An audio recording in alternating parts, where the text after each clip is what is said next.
G'day folks, welcome back to another update, and today we're looking at the German DAX market and also the Japanese NIKKEI. Now they're showing some bearish signals, so we might be seeing a bit of a turn to the downside on both indicators, on both instruments. First looking at the some outlooks or fundamentals for the German DAX, reached record highs surpassing 20,000 points, driven by strong performance from companies like SAP. Market optimism persists despite domestic economic challenges and political uncertainties, including upcoming elections.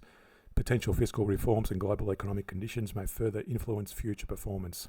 For the Nikkei, experienced a significant rise, with forecasts suggesting it may reach all-time highs by end of 2025, supported by attractive valuations, low interest rates and ongoing corporate reforms. However, potential pullbacks due to Bank of Japan rate hikes and global market volatility remain concerns. So first off, for the Japanese Nikkei, and before we go any further, make sure you hit that like and subscribe button. That'll help the channel. Thanks very much. And first off, on the long-term trends, we always look at the trends for the monthly, the weekly, and the daily. So for the Nikkei, we've got these the CCI 150 down here, along with these moving averages, along with the moving averages on the price chart. And for those new to the channel, if you want to learn how to draw these indicators, there's available in the description below. There's a video to reference there. So basically, when the CCI is broken below these moving averages like it has at the moment, it's showing a bearish signal. Now the price is still above its respective moving averages, but you'll notice the price has actually been stuck in this consolidation phase now for for most of 2024 actually. But we're showing a bearish divergence back here, and that's still declining, and it's actually broken into a bearish movement on the monthly. On the weekly, if I zoom out, you can see there we had a minor bearish divergence for those weeks versus those higher highs, and actually broke down, hit our minimum target range at 23-38% level. More than 90% of the time it hits this 23-38% retracement. Sometimes it breaks a lot lower, other times it just bounces out of that like it's already done in this case. But notice the CCI is still pretty much weakening, although it's actually hit a bit of a above the moving averages, which is a very slight bullish movement, although notice it's a very narrow moving average range on the weekly.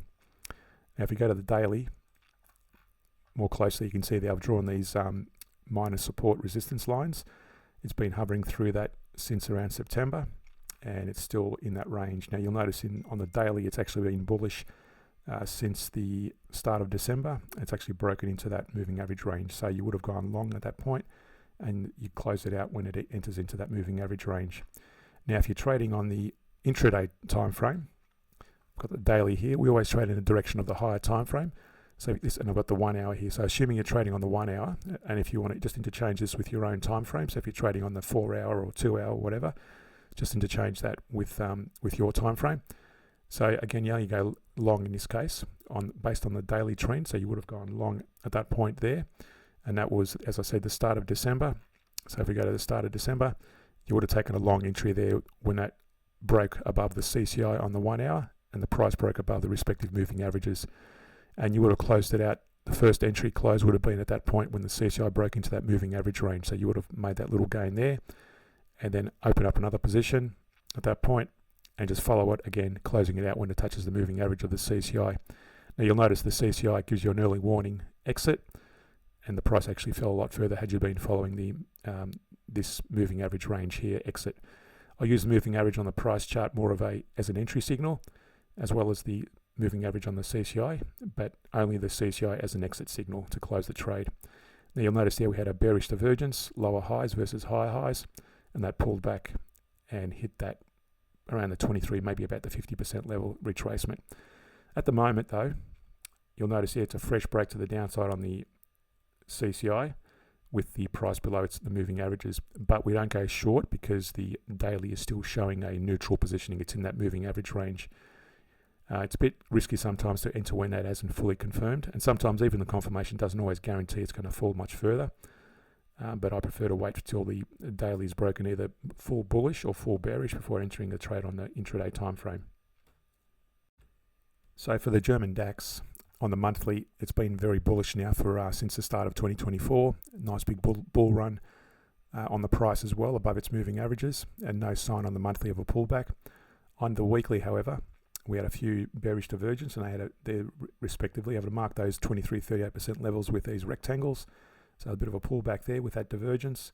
Another smaller divergence there, pulled back, and another one withdrawn. Hasn't actually eventuated yet, but you can see there are higher highs on the price and lower highs on the CCI. If I'm just going to move that trend line to that point, you can see still there the highs are still lower than the entry point. So I've drawn a 23-38% retracement level there, hasn't actually hit it yet. That could be the start of a pullback, so just be careful about going long, even though the daily is showing you a long positioning on the price as well as the CCI. Just be careful of, that's why I use these divergence. It gives you an early warning potential of a reversal, or at least a very small retrace to the downside. Now if we go to the intraday time frame, you can see there more closely on the daily, it's actually broken down past that moving average range, hit this resistance up there at 23.80. It's actually starting to pull back towards the moving average of the price chart, but the CCI is already broken to the downside, so only taking short trade. So at that point there, on that second last day, you would have taken a short entry there around that point there. This might have been a bit too early to enter at that point. You can see that would have been in the mid-range of that moving average range. That would have been a bit risky, but further down you could have entered it down on that second entry there at that point, where the CCI and the price is below the moving average. And at the moment, you'd still be in a trade, getting ready to close it out because the CCI is starting to move towards that moving average. So you would have entered in at that point, and currently you're gaining a few points on the downside there. So again, always trade in the direction of the higher time frame. To support the channel more, hit that like and subscribe button and share the video.